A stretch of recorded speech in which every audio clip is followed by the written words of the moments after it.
I feel like there's some really sucky advice out there for people who have never had an orgasm, and I want to go through them and just trash them with you.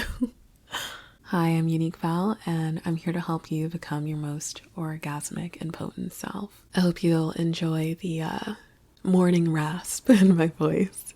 The lighting is just so good in the summer mornings, I could not resist. And so for backstory, anorgasmia is when we struggle to reach climax. If you've been trying for years and you have yet to have your first orgasm and you are anorgasmic, then this video is for you.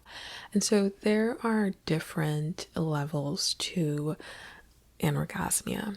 So first, you may be having trouble when with a partner, you may be having trouble with a specific partner, you may be having trouble when playing solo, or just kind of like all of the above. Now, in my last anorgasmia video, I went through the 3 main components to every orgasm, and let's just quickly review it so you don't have to go back to that video. The first is pleasure, the ability to feel pleasure. I also refer to this as your pleasure sensitivity, your sensitivity to pleasure. This is just the foundation to any orgasmic experience. If you feel numb or you struggle to feel pleasure during sex, then chances are it's going to be hard. It's going to be hard to orgasm, but it's not something that's permanent. In fact, many of my programs and my classes involve gentle resensitizing techniques where we are building up your pleasure sensitivity over time through somatic focus, through meditation, through breath work, and also healing practices, because sometimes we can have numbness because of an emotional tension that we're carrying or trauma. And that is actually why I usually say that the best way to address anorgasmia, like never having orgasmed, is actually to work with me one-on-one, because it's kind of a personal thing, and what we're each going through, the reason why that numbness is there is going to be different for each person. But I have an opportunity for you this week, this summer. Hence my summer attire. I'm very summery today. That will invite you to resensitize in a new way. But so that's the first component, is just pleasure, being able to feel good and react to sensual or sexual stimuli in such a way that it feels yummy and delicious in your body. And then the second component is movement. And this actually can show up in different ways. It can be the movement of the turn on or pleasure throughout your body. It could be the movement of the muscles, right? Contracting and releasing the pelvic floor muscles and vaginal muscles. It can be the flow of energy between partners, where there's some kind of movement, there's some kind of dynamic aspect that's causing this pleasure to be able to accumulate, to build up, and to percolate or contract in a really interesting and pleasurable way. And what you'll hear me say often is when we can bring our pleasure down to the energetic, like the purely energetic basis, then this second component really is where the magic lies. It liberates your pleasure, because if you can move it throughout your body or feel it between a partner, infinite possibilities. But perhaps that is lessons for another day. Or, well, like I said, I have an opportunity for you this week, this summer, for you to come and learn some new techniques. Okay, and so the third component is the shift. It's a shift from your everyday state of mind into an altered state of consciousness. For some, or for many of us, it's a surrendered state. It's a feeling of release, of letting go. And if you ever join me in P Academy or my more tantric focused programs, you'll also be able to experience this shift from an emotional or spiritual shift, where we are allowing ourselves to dive fully into, for example, anger or rage, or even grief or joy or bliss, right? And so in that way, your orgasm can take on a very interesting and unique flavor. For those who are struggling with anorgasmia, the invitation mainly is to allow your mind or allow yourself to surrender to the experience, whether it's the pleasurable buildup or if you can reach a state of surrender where you're letting go and you're just being in your body, then that is the ultimate goal. And so what I've been hinting at is that I have decided to bring summer camp back. I am doing a summer pleasure camp, and this summer and like this week. So if you want to join us, sign up now. Summer pleasure camp is here, and this summer, this July, I've decided to help all my anorgasmic girlies, because this is what I struggled with as well. And part of the reason why I fell in love with this work was seeing how much I could heal my body and expand my pleasure capacity myself. And so, yeah, summer pleasure camp is here. And our very first summer pleasure camp is all about teaching you how to have your first orgasm, how to unleash your first orgasm. It's 8 classes across 4 weeks, and within each class you're going to be learning a new technique, and they build up on each other. So you want to join us from beginning to end, and you actually only have a few days to join. So go ahead and check out the link. It's uniquebelle.com/pleasure camp. But in each summer session, you're going to be learning a technique to address each of these 3 components: pleasure, that ability to feel; movement, that ability to build energy up, whether it's through movement of the muscles, the breath, energy. And then also you're going to be learning tantric breathwork practices that help you reach a surrendered state to let go and release into the experience. And if you would like to add private coaching, you absolutely can. And actually, I don't really offer just 1 month private coaching packages because typically we need more. But because of this structure of summer pleasure camp, where we are just really focusing in on this singular goal, and I'm giving you a lot of techniques, then it's like an appropriate container for a 1 month coaching journey. And so, yeah, before we get into all the crappy advice that you've probably gotten about unlocking your orgasm, go ahead and check that out. Spots are limited, even though it's a group program, because I want to make sure that the group feels well supported. And yeah, so if you are interested, if you're ready to unleash your first orgasm this summer, go ahead and check that out. I would love to see you in summer pleasure camp. Okay, so we're all caught up and you now know the 3 main components of every orgasm. Now let's get to the crappy advice. So the first crappy advice, and this is one that I feel like I received, is that's just how the female body is. The vagina is usually numb, or not every woman orgasms during sex. And it's basically just like a cop-out advice. Like, yeah, like, sucks for you, but it just doesn't happen for everyone. There's not much you can do. Women's bodies are just so complex and complicated. The female orgasm is just so mysterious. I'm rolling my eyes internally, and I guess physically I'm rolling my third eye. This advice is just shitty advice, because I think it's just very much in line with the sentiment that women are just so complicated, it's so complex, that we can't actually find techniques that work or find solutions for you. Or especially if a partner is saying this to you, then it's like, I don't want to have I don't want to be a part of helping you solve this. And there can be a component there of maybe feeling shame for not being able to have orgasmic sex with you, and feeling like maybe it's their responsibility.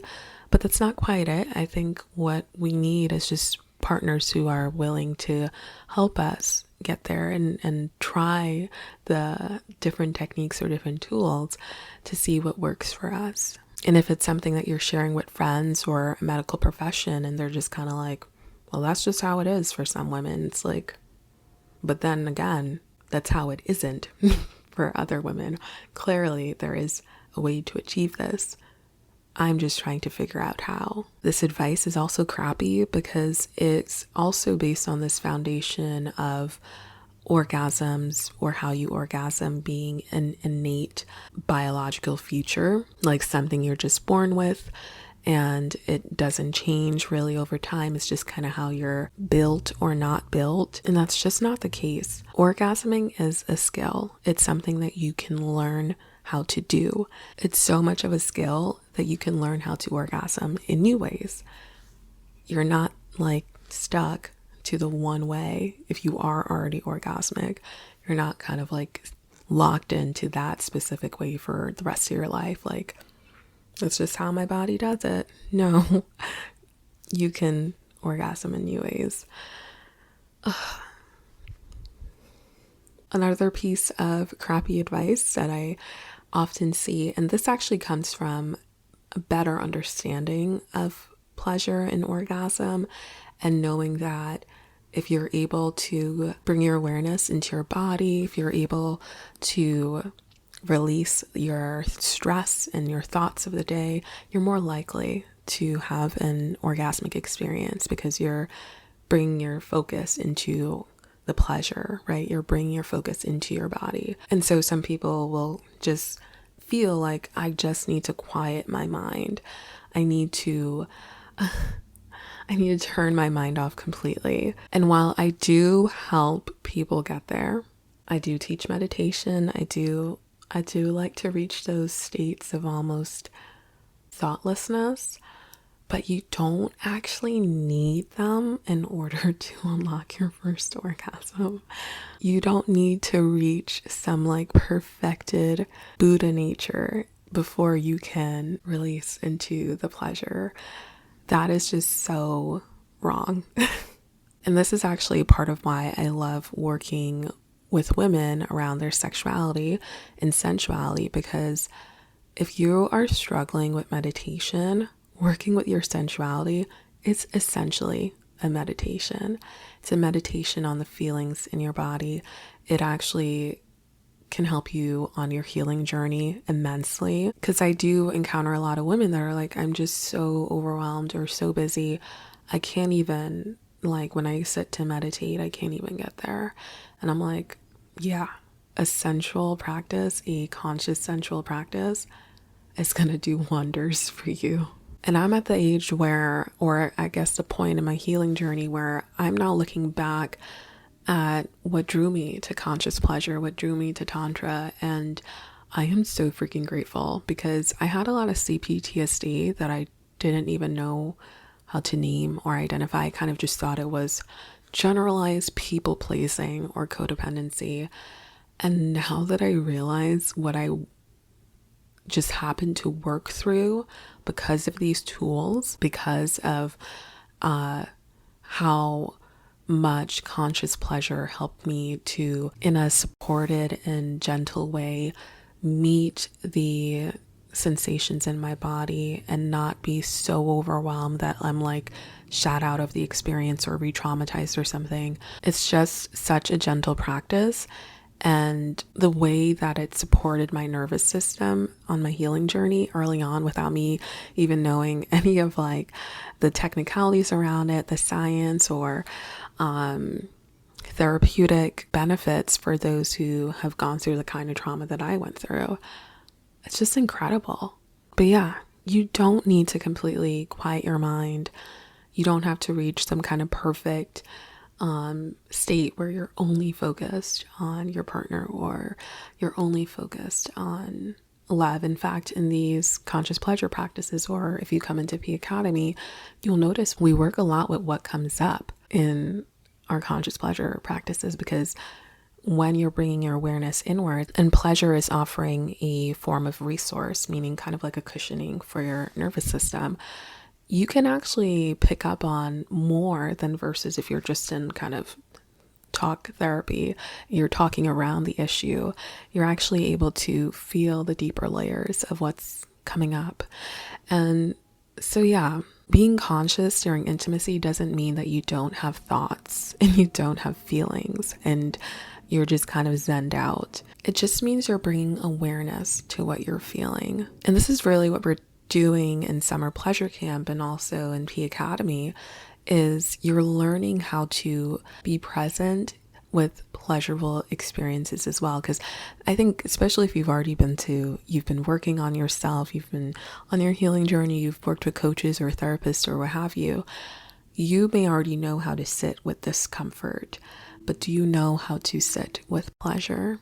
Do you know how to allow pleasure to elevate and reach new heights, right? Or do you have a limit on how good you'll allow yourself to feel? And so that's the aim in summer pleasure camp and P Academy, is learning how to hold more good feelings in your nervous system, which is just miraculous, incredible work if you are someone who's recovering from CPTSD symptoms, trauma, or abuse.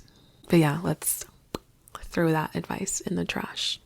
And the next piece of bad advice, in my opinion, and I will say this one's not like so bad. I think it makes sense and it can work for some people, but it does create kind of like a dependency or a limitation that I personally don't want for you. I want you to be able to easily access your orgasm, whether you're working, whatever you're working with. But here's the kind of shoulder crappy advice, which is that you just need to try a new vibrator or a new sex toy or a new whatever. This is like, I don't know if it's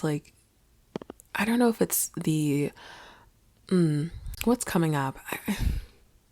I think this goes into our more consumerist nature at this point in human society, where we think that whatever we want inside can be purchased. It's like something that we need to purchase outside of us, if that makes sense.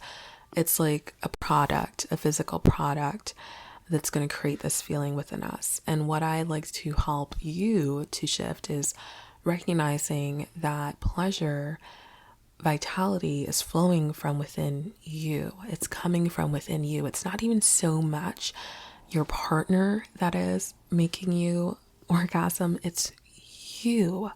They are inspiring the experience. They're adding to the good feelings, but it's actually you releasing into that pleasure. It's you allowing yourself to feel it, to open your heart up, to allow it to be a multi-layered experience.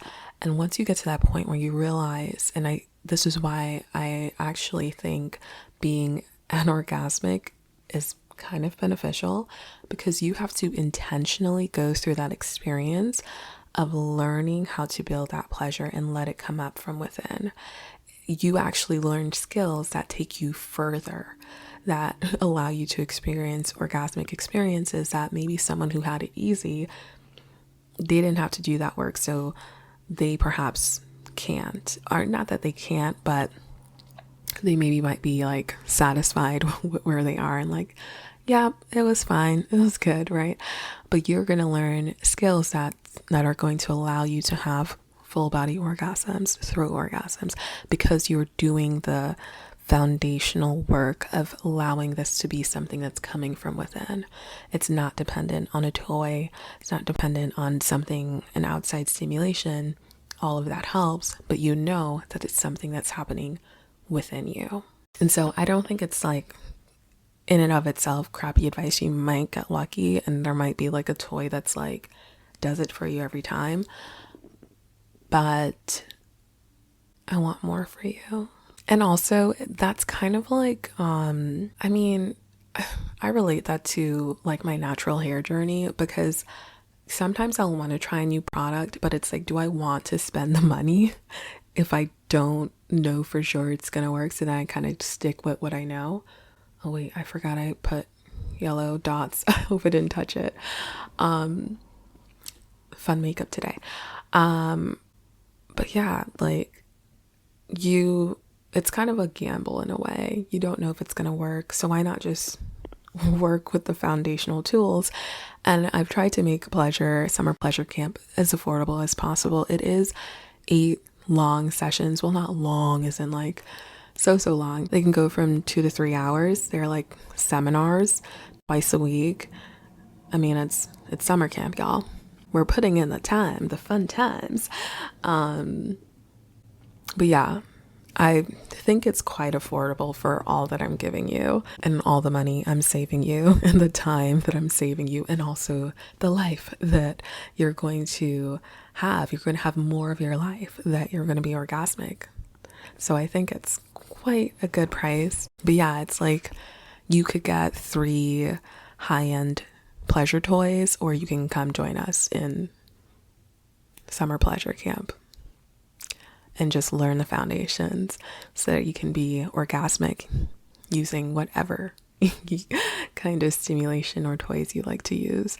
So just financially, I think that's kind of crappy advice, but also you might just get lucky. So it's like a meh. Kind of solves a problem, kind of doesn't. Also, you may just get used to that one kind of stimuli and then no longer, it might not inspire orgasm anymore. So, pros and cons. Okay, what's some more crappy advice? Okay, so this is kind of similar to the toys, and it's like, you remember like being a teenager and opening up like Cosmopolitan or whatever, going on their website or opening up magazine, and it's like, I guess it would be on the website, like the best sex positions.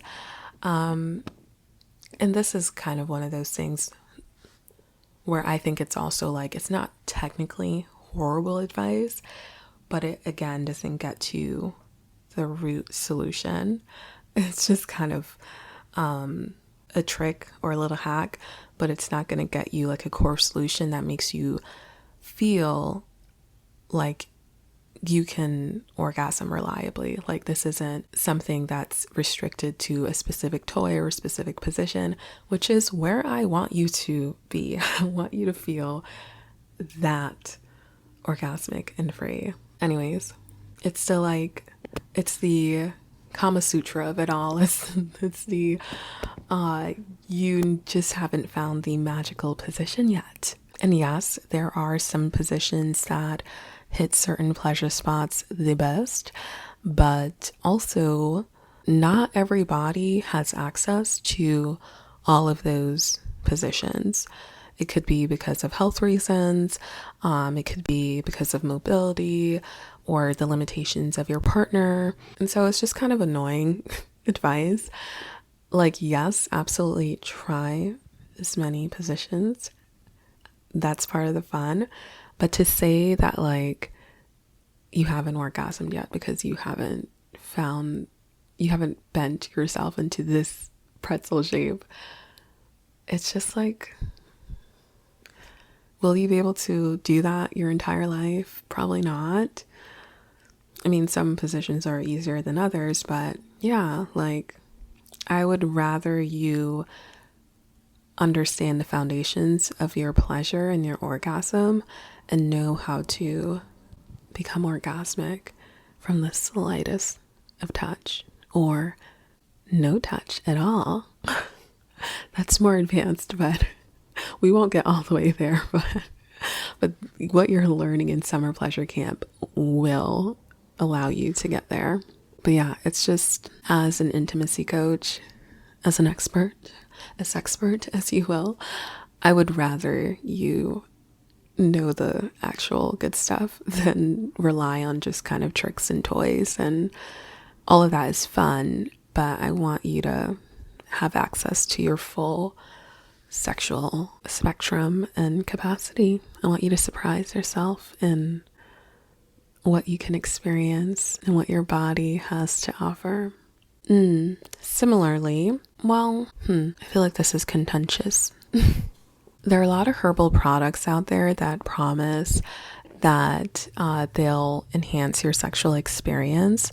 And I'm not going to knock them because I haven't tried everything. It may very well be something that maybe soothes your anxiety or helps you to de-stress or regulate your nervous system in some way, or offers some type of aromatherapy as well, which again, as long as you understand that it's not really this product that's making me get there, it's actually what's happening inside of me and what I'm allowing to happen inside of me. And there's probably a placebo effect as well with a lot of this, but it's really coming from within, right? It's like the impact that it's having on your nervous system, which you in some capacity are allowing, right? You're open to relaxing, and so you take something and you're like, oh, I can relax, right? But yeah, ideally I don't want anyone to feel dependent on a product, you know, something that may disappear one year. That company could go out of business, or the crops may fail. But yeah, I want you to have access, and it's something where it's like you can use it to help you as you're learning. But I don't really buy into this idea that a herbal remedy is the be all ultimate fix. But let's get into more crappy advice. Next is just let go. Just feel free. Oh, geez. Just let it happen.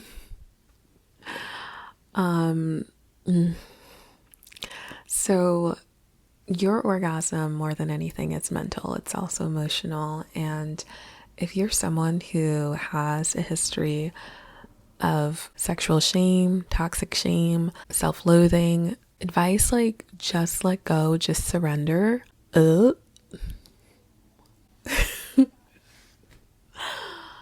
Oh my goodness. There is a lack of understanding there of how complex those emotional landscapes become. Because when you, especially if you've gone through traumatic or abusive experiences that cause you to develop sexual shame or toxic shame, that's there because your nervous system is trying to protect you. It doesn't feel safe to let go or surrender.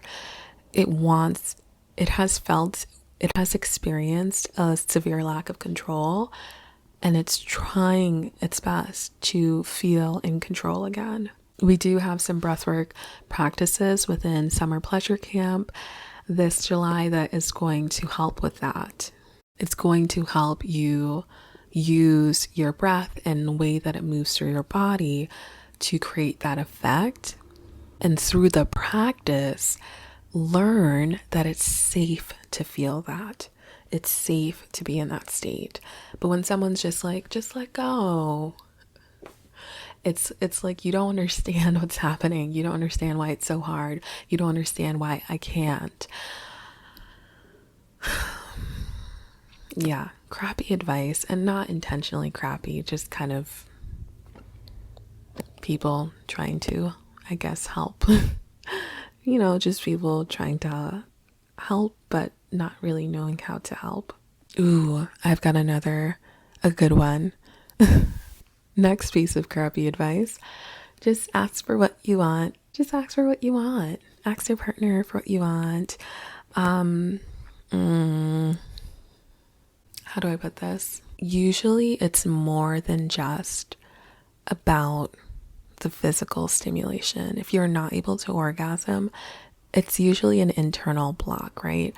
And so just ask for what you want. It's not exactly going to cut it.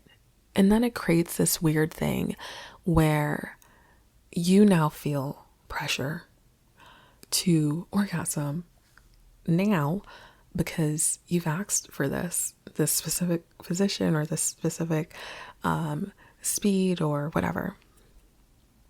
And now it's like, well, I did what you said. And that creates this dynamic within the sexual experience that feels almost transactional. It doesn't feel yummy. It doesn't flow. It doesn't feel good. It's like the exact opposite environment that's needed for you to orgasm. And I think for those of us who have unlocked our orgasm, asking for what we want actually can be really hot and sexy and lead to climax. But if you're someone who hasn't experienced it yet, it's like unknowingly signing up for a final exam or something. It becomes a test and it adds to the pressure, and it doesn't actually help the situation. And then on top of that, some of us may be coming into it as people pleasers. Maybe you are struggling with people pleasing or codependency now. And even making that ask can bring up a lot of fear or self-consciousness. And you're just you feel like you're taking up too much time now. You feel like you don't want to have to ask your partner for this, right? And so you're now in an emotional stew that doesn't feel good, and that's not helpful, and is bringing you out of your body, out of the pleasure, and into this worry state. And so while that's good advice for just in general, it can feel like crappy advice because it also creates these other blocks. Okay, I feel like this video is getting pretty long. So if you have advice that you've been given that doesn't work and that you feel is crappy, comment it below and I'll either reframe it or just kind of give you a energetic hug. And again, if you are ready to unleash your first orgasm, come and join me in Summer Pleasure Camp. I'm so thrilled to be doing this, and I'm just so excited. Like I said, I struggled with anorgasmia as well, and it took quite some time to learn what works. And so I'm really excited to pass that along to you, and also new tools, because what worked for me may not work for you. And I have a lot more tools now that I can share with you. So I'm really excited, and I hope you'll join me, because it really isn't something that you need to live with forever. It's not some type of life sentence. It's not just how your body works. It's a skill. You can learn it. I can teach it. Come into Summer Pleasure Camp and let's have fun. Like I said, 8 sessions across the month of July going into August, and 2 sessions a week. We got 2 sessions a week. The replays, you'll have access to the replays, and if you can't make it live, though, I do recommend coming in live, because then we get to chat afterwards, after the class, and I get to coach you or answer your questions about the technique and just give you more guidance. So if you can make it live, wonderful. But if not, hit me up via email. Email support is available throughout the whole Summer Pleasure Camp, and you can also add private coaching if you want that one-on-one time with me, which you'll be able to schedule in a way that it fits your schedule. But yeah, I'm Unique Belle. This has been fun. If you found this video to be helpful, you'll want to check out my first video, Anorgasmia, and also like and subscribe. Thank you for being here, and I hope to see you in Summer Pleasure Camp. Oh, before I go, so I have hit like some type of hornet's nest this July, and I am really struggling with censorship and accidentally becoming banned on Substack, because I didn't realize you can't put links in to your website, which is ridiculous to me. And I've definitely seen other people do that, but maybe I did it too much and they're like, So my social media landscape is shifting. You'll mainly find me here on YouTube moving forward, and I'm also reworking my website. I'll probably add a section that will be just for members only, which I think for me feels good, because then I know my content won't just be regurgitated by Google AI. Lord. And like my expertise won't just be fed to the various AI robots and algorithms. And I'll also feel the freedom to just talk to you about this without any kind of censorship and go deep. So that's coming up. I haven't gotten it all set up yet, but I just want to put it on your radar. I'm on TikTok. Like, you can discover my old videos through there, but I had to just kind of book it before they ultimately banned my account. So subscribe here and put the notifications on, and also subscribe to my email list, because otherwise I don't know how I will see you. So if you enjoy my content and you enjoy learning with me, I've got some new ideas, content ideas that I'll be acting on this summer. This year's really been about finding my footing after being a bit away, like half in, half out, during a tough part of my life last year, kind of over the past 2 years. And so I'm learning, I'm seeing what works and what has changed. And so be patient with me. I will likely bring back the Woman Gone Wild podcast maybe next year. We'll see. The second season of the Deeper Self podcast, I still need to think about and how I want to execute that. So that might come in like the winter or the fall. But yeah, just some updates. This is the number one spot to find me currently, and also on my website. So yeah, follow, subscribe. Oh, right. I'm also on Instagram, but Instagram views are so low, you'll probably never see me in your feed. So just subscribe here and put the notification bell on, and subscribe via email. Okay, that's all. I hope you have a wonderful week, and come and join me in Summer Pleasure Camp. I'm moving pretty fast with it. Doors will only be open for a little while. And yeah, I'm excited for this first edition of Summer Pleasure Camp.